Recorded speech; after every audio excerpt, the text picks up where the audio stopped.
మార్చి 4, 2026న హిందూ మహాసముద్రంలో భారతదేశం సమీపంలో ఒక శక్తివంతమైన ఇరాన్ యుద్ధ నౌకను అమెరికా సబ్మెరీన్ టార్పెడోతో ధ్వంసం చేసిన ఘటన ప్రపంచాన్ని కలిచివేసింది. ఇరాన్ నౌక ఐరిస్ డేనా అనే మౌర్జ్ క్లాస్ ఫ్రిగేట్ను శ్రీలంక తీరం నుంచి సుమారు 40 కిలోమీటర్ల దూరంలో అంతర్జాతీయ జలాల్లో ఈ దాడి జరిగింది. ఈ నౌక భారతదేశం విశాఖపట్నంలో జరిగిన మిలాన్ 2026 అంతర్జాతీయ నౌక వ్యాయామంలో పాల్గొని తిరిగి ఇరాన్ వెళ్తుంది. ఈ ఘటన అమెరికా, ఇరాన్, ఇజ్రాయెల్ సంఘర్షణలో కొత్త మలుపు.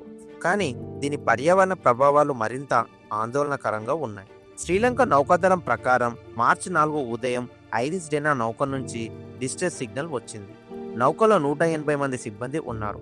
శ్రీలంక నౌకాదళం వైమానిక దళం సహాయంతో 32 మందిని రక్షించింది. వారిని గల్లే హాస్పిటల్కు తరలించారు. 87 మంది మృతదేహాలు వెలువడ్డాయి. మరో 100 మందికి పైగా ఇప్పటికీ కనుమరుగయ్యారు. అమెరికా రక్షణ మంత్రి పీట్ హెగ్గెస్ పెంటగాన్ బ్రీఫింగ్లో అంతర్జాతీయ జలాల్లో ఇరాన్ యుద్ధ నౌకను అమెరికా సబ్మెరీన్ టార్పెడోతో ముంచేసింది. రెండో ప్రపంచ యుద్ధం తర్వాత ఇలాంటి టార్పెడో దాడి ఇదే మొదటిది అని ప్రకటించారు. పెంటగాన్ వీడియో కూడా విడుదల చేసింది.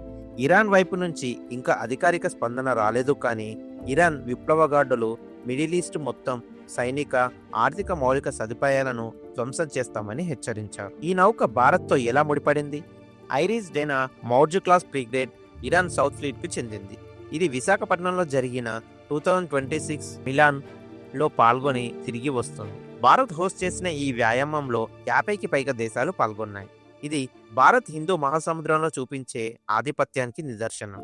కానీ ఈ ఘటన భారత్ వ్యూహాత్మక జలాల్లో సంఘర్షణ వ్యాపించడాన్ని సూచిస్తుంది. భారత విదేశాంగ మంత్రిత్వ శాఖ ఇంకా అధికారిక వ్యాఖ్య చేయలేదు, కానీ నావిక ఆర్థికవేత్తలు ఈ ప్రాంతంలో శాంతి భంగం, భారత్ ఎనర్జీ దిగుమతులు, వాణిజ్యానికి ముప్పు అని హెచ్చరిస్తున్నారు. ఈ ధ్వంసం కేవలం సైనిక ఘటన కాదు, ఇది హిందూ మహాసముద్రంలో ఈకోసిస్టమ్కు తీవ్ర ముప్పు. శ్రీలంక నావిక దళం స్పష్టంగా ఆయిల్ ఫ్రాంచైజ్ గమనించినట్లు తెలిపింది. మౌర్జ్ క్లాస్ ఫ్రిగేట్ డీజిల్ ఇంజన్తో నడుస్తుంది. యుద్ధ నౌకలు సాధారణంగా 300 నుంచి 500 టన్నుల బంకర్ ఇంధనం మోస్తాయి.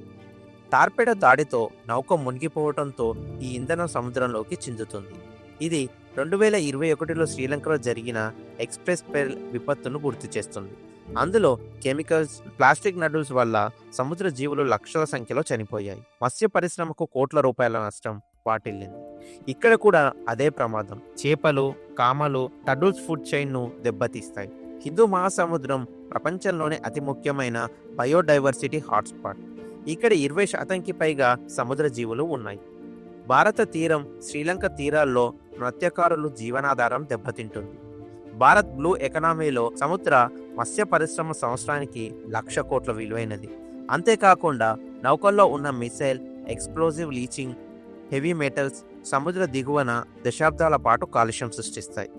కొరల్ రీవ్స్, మాగ్రోవ్లు దెబ్బతిని క్లైమేట్ చేంజ్ను మరింత తీవ్రతరం చేస్తాయి. ఈ ఘటన భారత్ శ్రీలంక సహకారాన్ని కోరుతుంది. భారత కోస్ట్ గార్డ్, శ్రీలంక నావీ సంయుక్తంగా ఆయిల్ స్పిల్ క్లీనర్ చేయాలి. ఇంటర్నేషనల్ కన్వెన్షన్స్ ప్రకారం యుద్ధ సమయంలో కూడా సముద్ర రక్షణ తప్పనిసరి. ఇలాంటి సంఘర్షణలు ప్రపంచ ఆయిల్ సప్లైని 90% తగ్గించి ఆయిల్ ధరలు పెంచి ఆర్థిక వ్యవస్థను దెబ్బతీస్తాయి. భారత్ హిందూ మహాసముద్ర రాజ్యాలలో నాయకుడు కాబట్టి శాంతి చర్చలు, డిప్లొమసీ ద్వారా సంఘర్షణను అరికట్టాలి. గ్రీన్ నెవల్ టెక్నాలజీ అవలంబించి SDG 14 లక్ష్యాలను సాధించాలి. యుద్ధాల సముద్రాలను యుద్ధ క్షేత్రాలుగా మార్చకుండా శాంతి ద్వారా ఈకోసిస్టమ్ని కాపాడుకోవాలి. ఈ ఘటన మనకు గుర్తు చేస్తుంది, సముద్రాలు ఈ దేశం సొత్తు కాదు, మనందరి భవిష్యత్తు. అమెరికా ఇరాన్ సంఘర్షణ వెంటనే ఆగి పర్యావరణ రక్షణకు అంతర్జాతీయ సహకారం పెరగాలి. భారత్ ఈ దిశగా నాయకత్వం వహించాలి.